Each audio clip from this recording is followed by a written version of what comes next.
Boa noite, 28 de março, estamos começando aqui nosso culto, nosso encontro, mesmo virtual, nosso encontro da Igreja Sinal do Reino.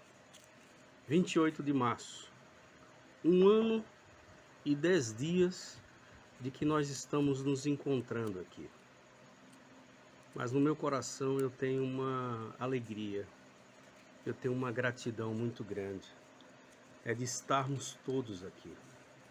Todos nós estamos aqui, virtualmente, não fisicamente juntos, mas nós sabemos que todos nós estamos aqui. É uma gratidão por minha família, é uma gratidão por sua família, é uma gratidão pela família Sinal do Reino, é uma gratidão por todo mundo do Projeto Sinal, inclusive todo mundo, todas as famílias do Projeto Sinal, 141 famílias, todas estão conosco, continuam, mesmo com tantas notícias ruins acontecendo.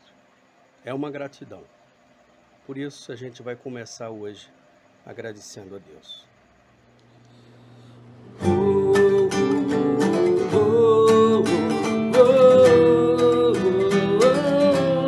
Deus, eu ouço a tua voz chamando o meu nome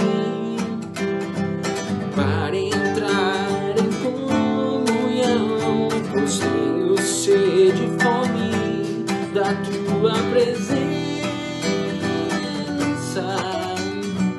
É o que eu mais quero ter da tua presença. É o meu maior prazer, te quero, Deus. Eu não posso deixar de te amar, eu não posso deixar de adorar, eu não posso deixar de desejar tua presença. O pão vivo que desce do céu, a palavra mais doce que o mel, é o teu rio de vida, quem me sustenta.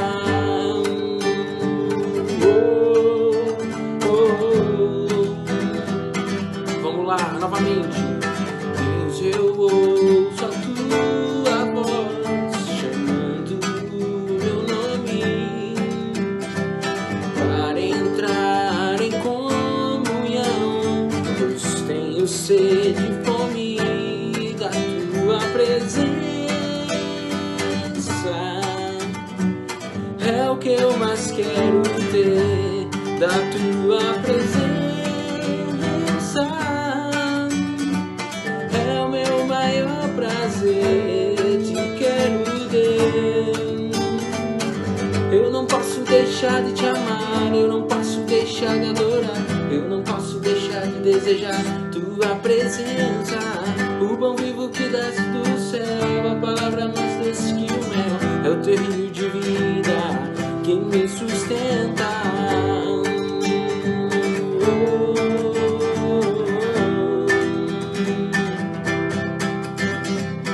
Eu te louvarei de todo o coração, mais do que o ouro e a prata.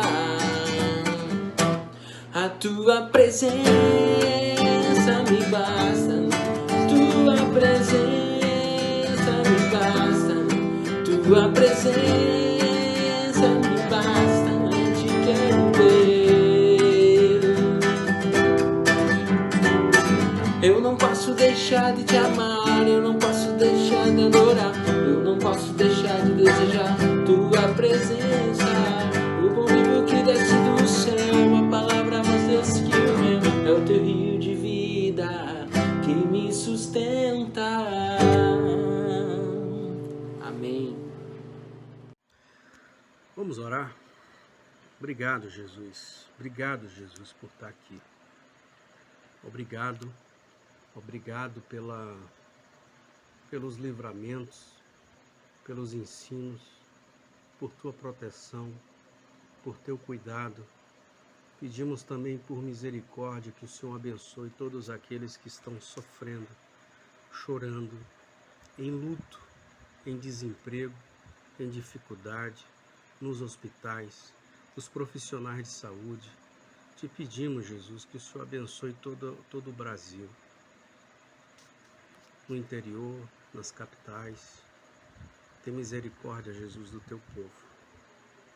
Recebe esse momento, recebe esse culto imperfeito, mas com um coração cheio de gratidão, também cheio de humildade.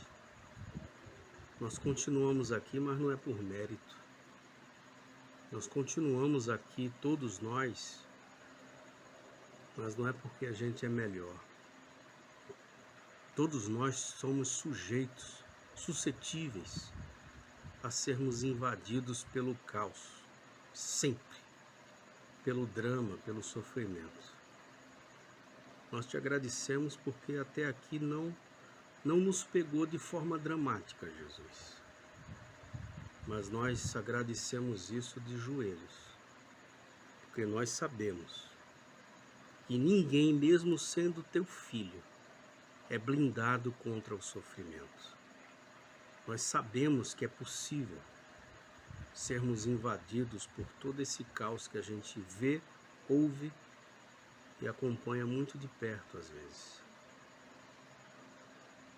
Mas nós temos certeza que mesmo que o caos invada nossa vida, o Senhor vai continuar com a gente. O Senhor é nosso pastor. Obrigado, Jesus, por tudo isso. Recebe nosso culto hoje, em nome de Jesus. Amém.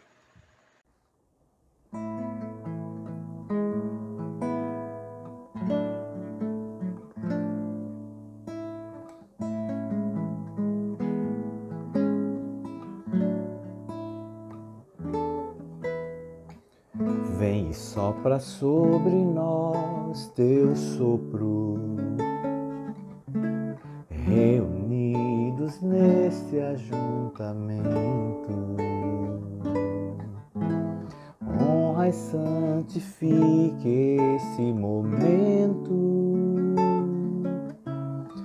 com a tua igreja que é teu povo. Faz teu rio de paz correr no meio desses que por fé vêm bendizer-te, e a uma voz oferecer-te seus louvores, súplicas e anseios. Tu és o Senhor de toda a glória,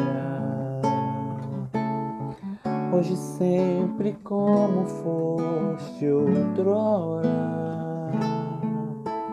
no correr da história, revelando teu amor. Deus bendito, Rei e Salvador. Deus bendito, Rei e Salvador.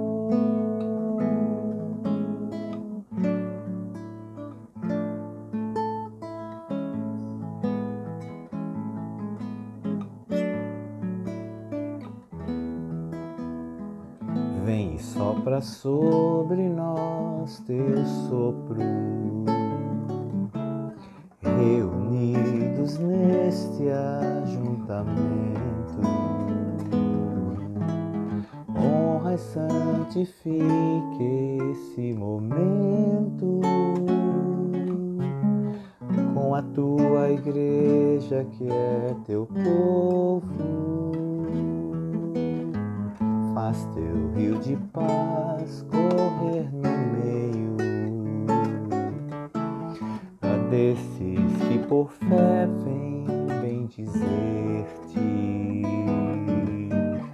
e a uma voz oferecer-te seus louvores, súplicas e anseios. Tu és o Senhor de toda a glória, hoje sempre como foste outrora. No correr da história, revelando teu amor. Deus bendito, Rei e Salvador. Deus bendito, Rei e Salvador. Tu és o Senhor de toda a glória.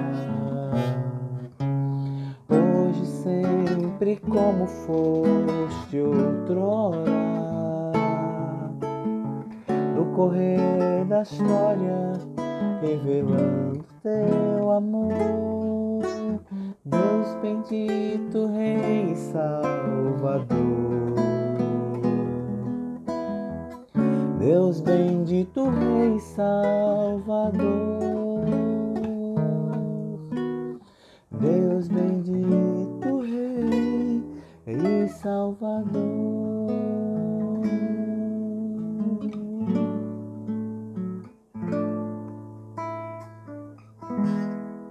Amém.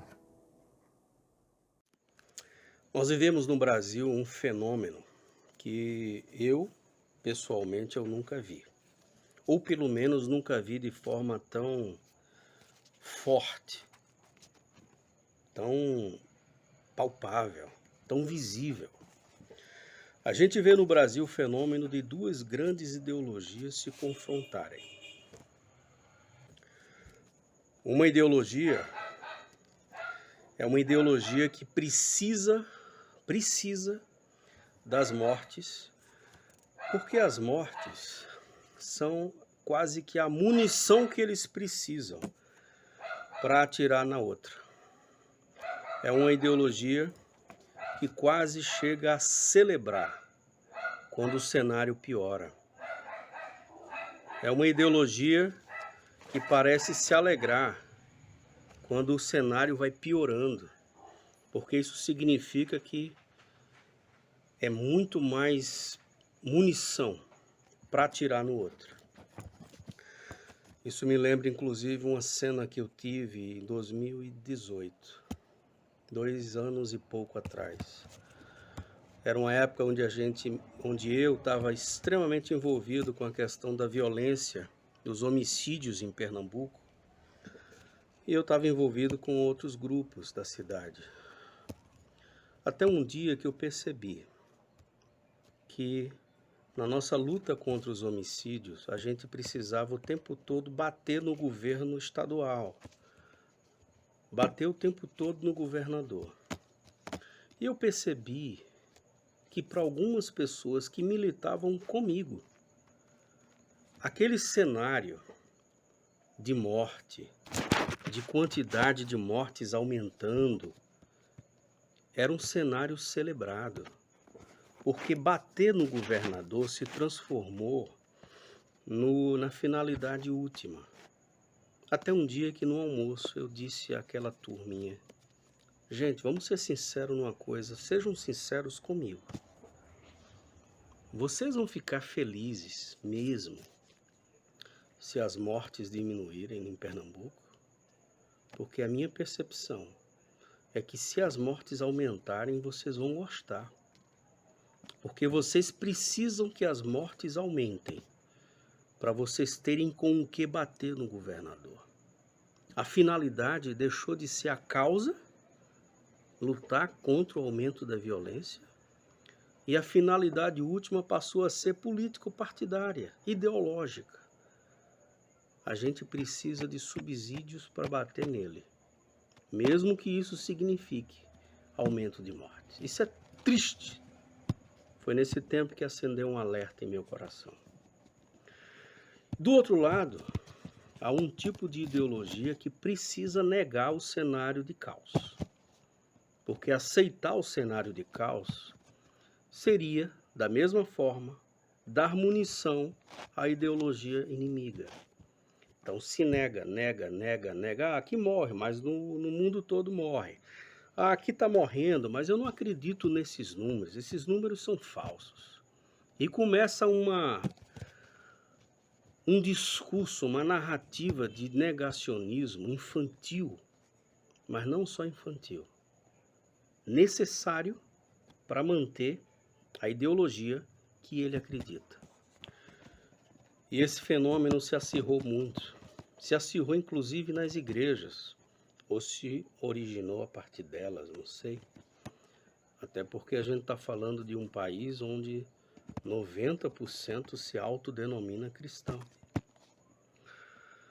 As igrejas se dividiram, as famílias se dividiram, amizades foram rompidas, pessoas passaram a ter a ideologia como finalidade última na vida, apaixonadas por aquilo, uma defesa cega daquilo ali.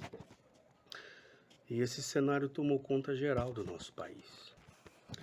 E a consequência óbvia de tudo isso, mais mortes. Porque por um lado se nega o caos.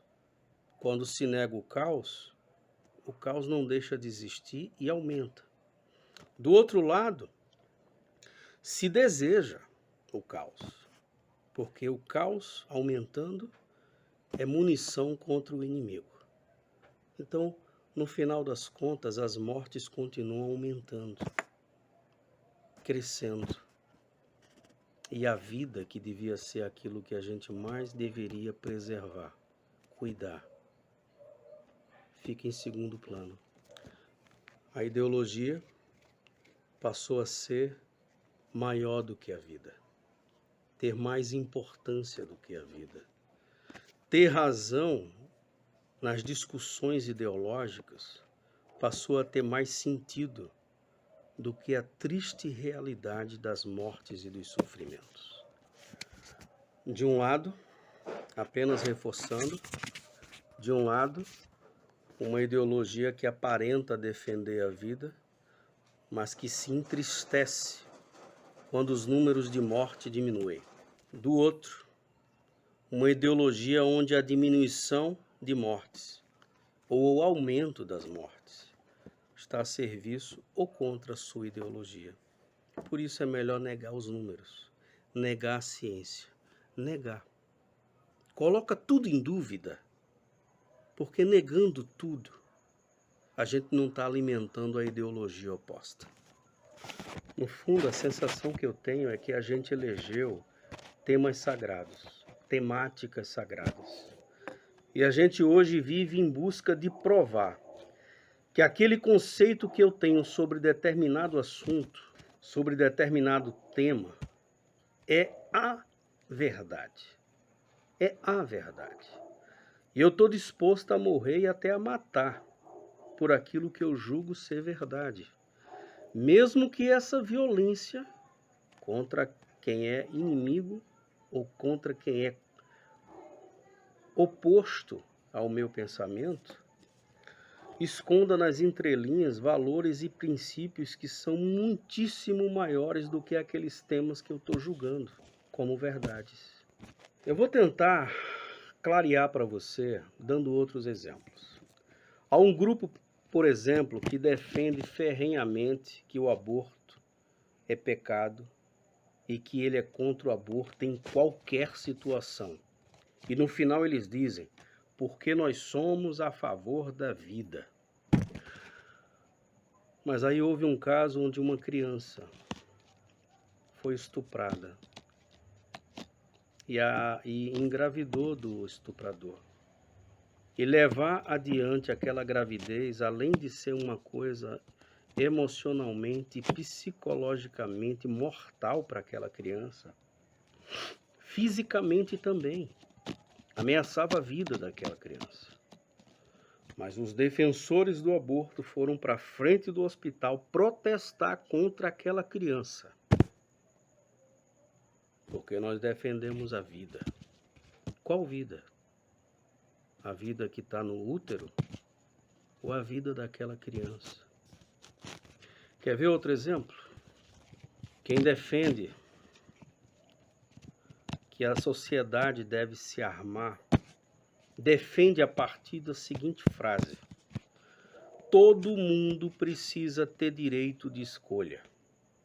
É um direito escolher se a gente quer comprar arma ou não. É um direito e é uma liberdade que a gente precisa ter. A pergunta é, essa lógica de que todo mundo tem que ter a liberdade de escolha, ela pode ser usada quando uma pessoa quer abortar? Ela pode ser usada quando uma pessoa quer comprar droga? Ah, não, não pode. Então essa lógica não existe. É uma lógica que está a serviço apenas da minha ideologia, porque naquele assunto, naquele tema que eu julgo sagrado, aborto, ela cabe bem. Quer ver outro exemplo? As pessoas que defendem um comunismo como o sonho de uma sociedade onde o Estado vai fazer uma divisão igualitária dos bens e dos recursos. As pessoas que defendem isso, elas próprias não vão se submeter a isso. É uma mentira dizer que elas querem se submeter espontaneamente a um sistema econômico segundo a teoria do comunismo. Não querem. Os que gritam, outro exemplo, os que gritam a favor da intervenção militar, AI-5, gritam o tempo todo por isso, sem perceber que se a intervenção militar vier, nem gritar livremente eles vão poder. São lógicas que não se sustentam, não conseguem se aprofundar, porque a gente se tornou refém das ideologias de tal forma que a gente cegou a capacidade de aprofundar.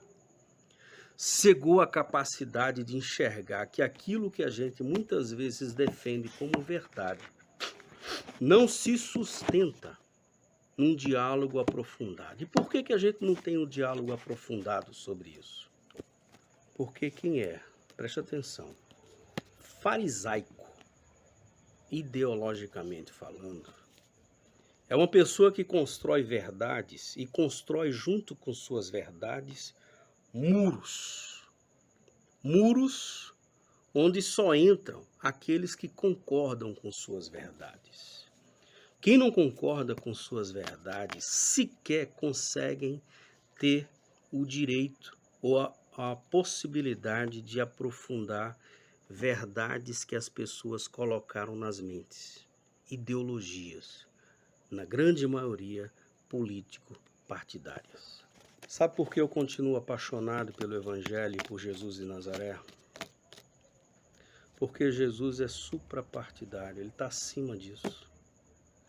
Não só ele é suprapartidário e supra-ideológico, mas ele nos alertou sobre esse tipo de pessoa, que a gente pode se tornar, se é que não nos tornamos já, sem nos percebermos disso.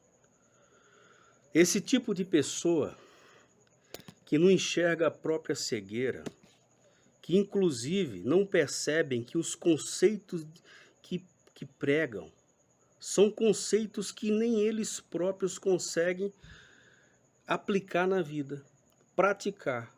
Os conceitos que eles referendam para os outros, eles próprios não conseguem colocar em prática na própria vida. Cegos.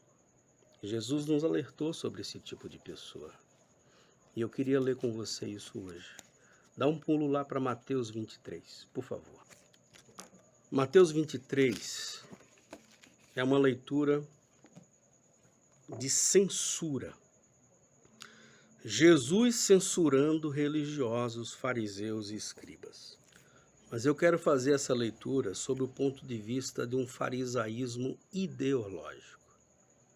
Farisaísmo é aquele tipo de atitude onde a gente leva à letra o que está escrito, o que eu penso, as tradições, uma forma de pensar de um modo tão sério e tão rígido que eu sequer abro espaço, eu tampo os ouvidos para qualquer tipo de coisa que possa contrariar minhas verdades.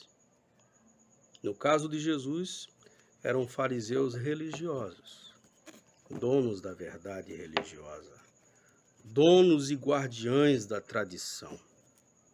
Mas eu quero ler hoje sob o ponto de vista ideológico, porque esse é o cenário que a gente está vivendo, vendo, presenciando e inclusive cansando no nosso Brasil. Jesus começa dizendo que Jesus falou às multidões e aos seus discípulos. Olha bem, os discípulos estavam lá. E ele começa com uma afirmação que pouca gente entende, mas é extremamente profunda. Na cadeira de Moisés se assentaram os escribas e os fariseus. Essa frase, a gente podia terminar nela. Na cadeira de Moisés. Quem era Moisés? O legislador. Aquele homem que trouxe os 10 mandamentos. Um legislador. Um homem que traz as leis para o povo. Na cadeira de Moisés, os escribas e os fariseus, os religiosos, sentaram. É exatamente o que a gente vê hoje. Gente que tem no coração um farisaísmo ideológico. É gente que acha que pode sentar na cadeira de legisladores e dizer ao povo aquilo que, como ele deve ser, como ele deve viver, no que ele deve crer. Eles são aquelas pessoas que rigidamente estabelecem leis, regras, e as regras deles são a verdade. Eles sentaram na cadeira de Moisés. Mas, inclusive como a maioria dos nossos políticos, Jesus faz um alerta dizendo: façam e guardem tudo o que eles dizem. Dizem. Mas não imitem o que eles fazem, porque eles dizem e não fazem. Eles não conseguem colocar em prática o que eles próprios dizem. E diz mais, no versículo 4 ele diz, eles atam fardos pesados, difíceis de carregar, e os põem sobre os ombros dos homens. Entretanto, eles mesmos nem com um dedo querem mover isso. São pessoas que estão prontas a só colocar peso. Por isso que eu disse, quem é fariseu do ponto de vista ideológico, são pessoas que vendem ideias. Comunismo, mas eles não estão prontos a cumprir. Defendemos a vida. Redução da maioridade penal. E se um filho dele cometer um crime, e o filho tiver 16 anos, 14 anos, ele vai querer que o filho dele seja lançado num presídio de segurança máxima? Eles não conseguem cumprir aquilo que eles pregam. É pesado. Jesus continua. Praticam todas as suas obras com a finalidade de serem vistos pelos homens. É gente que precisa de curtida. É gente que faz as políticas hoje, que faz as coisas e precisa gravar, que fala na tribuna já alguém filmando, que ensaia fala para poder os eleitores baterem palma e curtirem a postagem. Eles precisam ser vistos, pois alargam seus filactérios. Alargar filactério era um... Eu não quero aprofundar, mas era um material que o fariseu utilizava, que quanto mais longo fosse aquele material, mais indicava que o fariseu era santo. Em outras palavras, filactério, que era uma cápsula que eles usavam com pedaços das escrituras, porções das escrituras amarradas.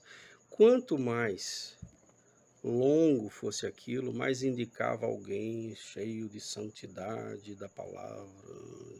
Essa coisa é cansativa. Mas o importante que eu quero dizer aqui é finalidade, aplauso, ser visto, ter visibilidade. Quem tem uma ideologia de forma tão séria que se torna quase um farisaísmo ideológico, são pessoas que precisam ser vistas, por seus pensamentos. Eles não creem naquilo. No fundo, eles precisam de aplausos. Essas pessoas, versículo 6, amam o primeiro lugar nos banquetes, as primeiras cadeiras nas sinagogas. São gente que precisa novamente de visibilidade, de aplauso, de vencer discussões, de ser visto como pessoas intelectualmente superiores. As saudações na praça, serem chamados de mestres pelos homens. Eu quero encerrar lendo o versículo 15 em diante, quando diz: ai de vós, escribas, fariseus, gente cheia de ideologia a tal ponto de cegarem para o próximo. Hipócritas, vocês rodeiam o mar e a terra para fazer um prosélito. O prosélito é um convertido às suas pregações, alguém que crê nele, que acredita no que ele fala. Depois que você faz esse prosélito, vocês tornam ele mais filho do inferno do que antes. Mais filho do inferno do que até vocês. E é assim mesmo que acontece, o tempo todo. Hoje eu vejo uns adolescentes, jovenzinhos, batendo no peito e defendendo ideologias político-partidárias cheias de soberba. Cegos. Ai de vós, versículo 16, guias cegos que dizem: quem jurar pelo santuário, isso é nada. Mas se alguém jurar pelo ouro, fica obrigado pelo que jurou. Insensatos, cegos. Quem é maior, o ouro ou o santuário que santifica o ouro? O que Jesus quer dizer aqui é: vocês são tão cegos que vocês estão fazendo promessas, jurando, defendendo verdades que vocês não estão percebendo que são incoerentes. Por isso ele termina, eu quero, para não me demorar tanto, versículo 24. Guias cegos, vocês comem um mosquito e engolem um camelo. Ai de vós, escribas, fariseus ideológicos, são hipócritas. Vocês limpam o exterior do copo e do prato, mas eles por dentro estão cheios de rapina e de intemperança. Cego, limpa primeiro por dentro do copo. Por fora vai ficar limpo também. Ai de vós, vocês são semelhantes a sepulcros caiados. Sabe o que é sepulcro caiado? É aquela pessoa que é toda bonitinha por fora. Tem uma defesa intelectual das coisas perfeita. É uma pessoa que, se você conversar com ela sobre as ideias dela, é uma pessoa fantástica de ideias. Mergulha para dentro. Por dentro, ela é podre. Ela não tem nenhuma prática daquilo que ela crê por fora. Sepulcro, caiado, com cal, passado cal. Branquinho, mas podre dentro. E ele diz que por fora se mostram belos, mas interiormente estão cheios de ossos, de mortes e de toda imundícia. É suficiente, porque no capítulo 24, Jesus diz, primeiro versículo, que quando Jesus sai do templo, local principal do farisaísmo, templo, símbolo da religiosidade farisaica, templo, catedral da instituição religiosa e farisaica. Isso é simbólico. Quando Jesus sai do templo, ia se retirando, os discípulos se aproximaram dele para mostrar o templo, as construções. Talvez tenham dito a Jesus: olha que coisa tão linda esse templo. Olha que coisa tão linda o símbolo do farisaísmo. Para a nossa mensagem, talvez mostrassem algumas catedrais, algumas universidades, talvez o palácio de alguns governadores, talvez Brasília com seu centro do poder da nação. E Jesus olha para aquele templo e diz: não vedes tudo isso? Em verdade vos digo, não ficará aqui pedra sobre pedra que não seja derrubada. Jesus olha para aquele símbolo das religiosidades e do farisaísmo e diz: isso vai cair. Talvez agora você me pergunte: Thales, e como é que a gente se salva disso? Como é que a gente foge desse perigo da gente se tornar fariseu ideológico, de defender tanto a nossa ideologia a ponto de se tornar cego e não perceber que aquilo que a gente defende é secundário diante de todo esse cenário que a gente está vivendo, principalmente agora nesse cenário de pandemia? Como a gente vive? O que a gente faz? A gente primeiro, gente, precisa olhar para Jesus. Ele nos disse: só pula um capítulo. Ou você acha que essa sequência é aleatória? Pula um capítulo, capítulo 25.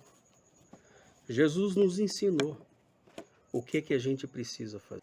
Ele nos disse o que é importante. Ele nos disse o que é essencial. Ele nos disse o que nós não podemos perder de vista. Ele nos disse o que está acima dos farisaísmos religiosos e inclusive ideológicos. Ele nos disse, Jesus, versículo 31 do capítulo 25, quando vier o Filho do Homem na sua majestade, todos os anjos com ele, então se assentará no trono da sua glória. Todas as nações serão reunidas em sua presença, ele vai separar uns dos outros, como o pastor separa cabrito de ovelha. Porá as ovelhas à sua direita, os cabritos à sua esquerda. Então o rei dirá a todos os que estão à sua direita, as ovelhas: vinde, benditos do meu Pai, entrem na posse do reino que está preparado para vocês desde a fundação do mundo. E ele explica por quê. Por que nós temos o direito de entrar no reino de Deus? Porque eu tive fome e vocês me deram de comer. Eu tive sede e vocês me deram de beber. Eu era forasteiro, estrangeiro, peregrino e vocês me hospedaram. Eu estive nu e vocês me vestiram. Eu estive enfermo, vocês foram me visitar. Eu estive preso e vocês foram me ver. E os justos, as ovelhas, vão perguntar espantadas: Senhor, quando a gente fez isso? Quando a gente te viu com fome e demos de comer, com sede e te demos de beber? Te vimos forasteiro, quando? Quando a gente hospedou o Senhor? Em que dia a gente te viu nu e a gente foi te vestir? E Jesus disse, o rei disse, versículo 40, sempre que vocês fazem a um desses meus pequeninos irmãos, vocês fazem para mim. Então o rei dirá também aos que estiverem à sua esquerda, os cabritos: apartai-vos de mim, malditos, malditos, palavra dura, vão para o fogo do inferno, eterno, preparado inclusive para o diabo, porque eu tive fome, não me destes de comer, tive sede, não me destes de beber, fui forasteiro, estrangeiro, e vocês não me hospedaram, eu estive nu e vocês não me vestiram, eu achei-me enfermo, preso e vocês não foram me ver. E os cabritos vão perguntar, quando aconteceu isso? Quando a gente negou essas coisas ao Senhor? E o rei responde, sempre que o deixastes de fazer a um pequenino, a mim deixastes de fazer. Por isso que eu sou seguidor de Jesus de Nazaré. Essa semana, meu chefe do trabalho, um coronel, detalhe, ideologicamente alinhado com o negacionismo e outras coisas, me chamou na sala dele para falar do Evangelho. E eu disse a ele: eu sou pastor, coronel, mas eu não sou evangélico. Eu sou pastor, mas eu não sou nem do cristianismo, que é uma religião criada. Vai dar um trabalho danado para eu explicar ao senhor, mas eu vou explicar. Eu sigo Jesus de Nazaré e eu sou completamente apaixonado pela vida de Jesus de Nazaré. Não há ideologia política que se assemelhe à vida de Jesus. Não há ideologia política, muito menos religiosa, que chegue perto daquilo que Jesus nos pediu para que nós fôssemos. Eu sou seguidor de Jesus de Nazaré. E o seguidor de Jesus de Nazaré entende que Jesus nos chamou para sermos como Ele. Que Jesus nos chamou para a gente seguir os passos dEle. Que Jesus nos chamou para a gente viver a vida dEle. E que por isso, nosso papel nesse tempo de caos e cenário terrível não é fazer embates de ideologia. Quem vence ideologia. Não é fazer embates político-partidários. Gente, nós somos do Evangelho. Nós somos do Evangelho. O Evangelho nos diz como a gente tem que seguir nesses dias.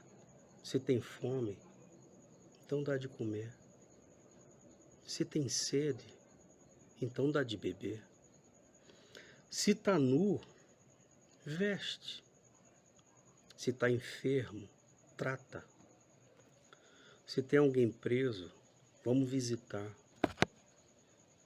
Se tem alguém vivendo como estrangeiro, peregrino, porque ser estrangeiro e peregrino não significa ser alguém de outro país. Tem muita gente vivendo dentro de casa como estrangeiro, como se ali não fosse sua casa. Não há lugar de acolhimento. Não há lugar onde ele se sinta pertencendo àquele lugar. Se tem gente assim, acolhe.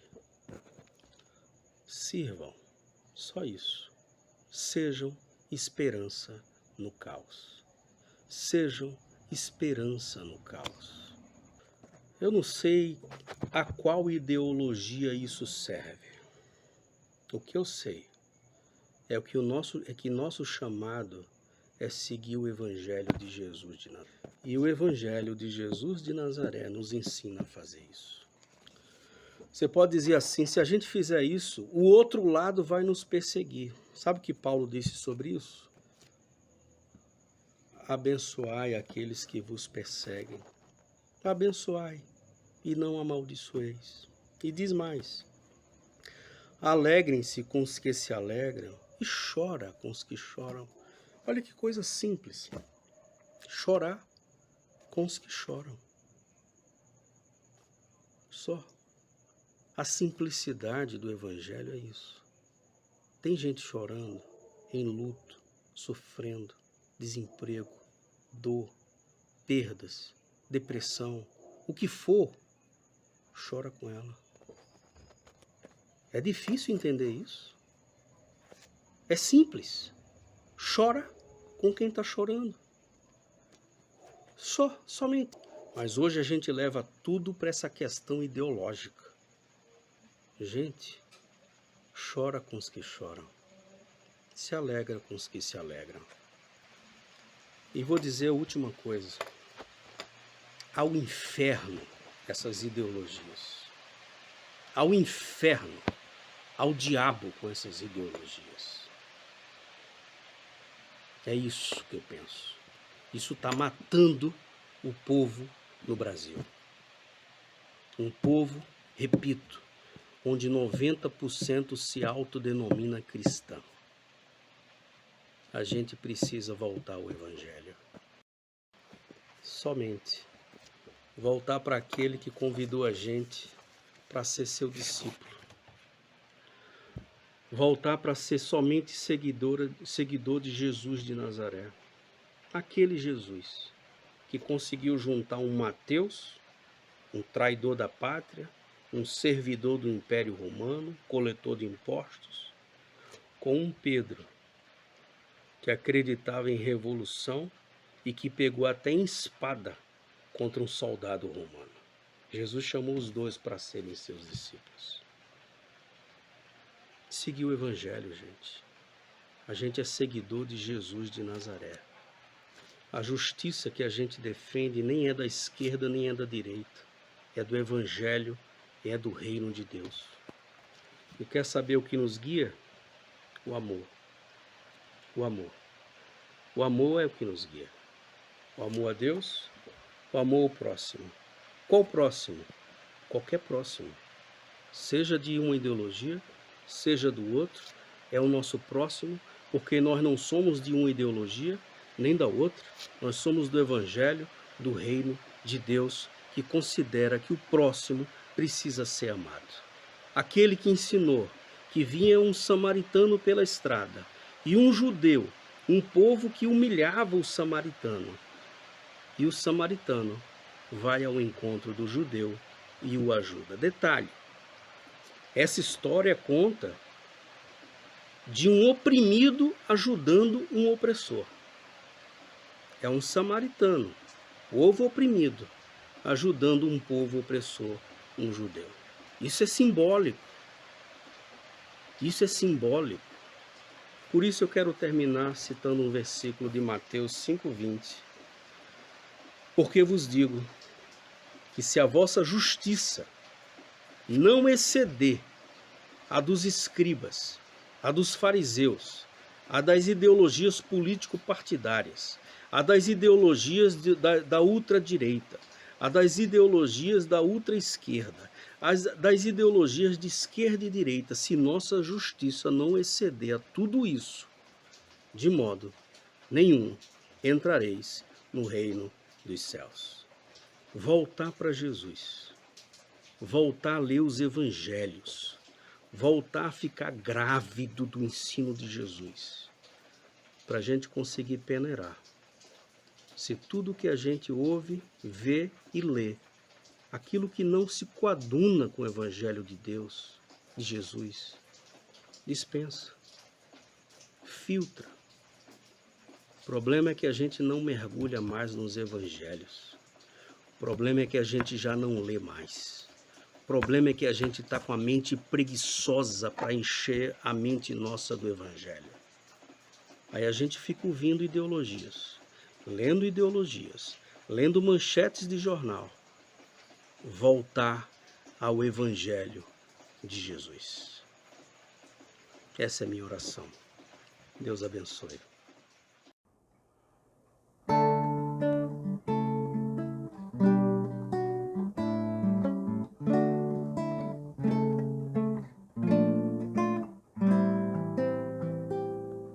Bem distante no horizonte, quando amanhecer, a correr eu vou sair. Violão e corpo ao vento, após a garoa da noite, ansioso pra ver um despontar deslumbrante de cores diversas no céu, decorando a paisagem do dia, aos poetas trazendo poesia, pois renasce o arco-íris, promessa pintada por Deus. Uma frase, um acorde, a cor de uma canção, simples qualquer coisa assim, como brisa em primavera, sol no verão, poema de amor dentro em mim. Pois é preciso cantar que existe um motivo maior pra viver, pra sorrir, pra lutar, que devolve a esperança no olhar. É Jesus a promessa de Deus que nos faz restaurar.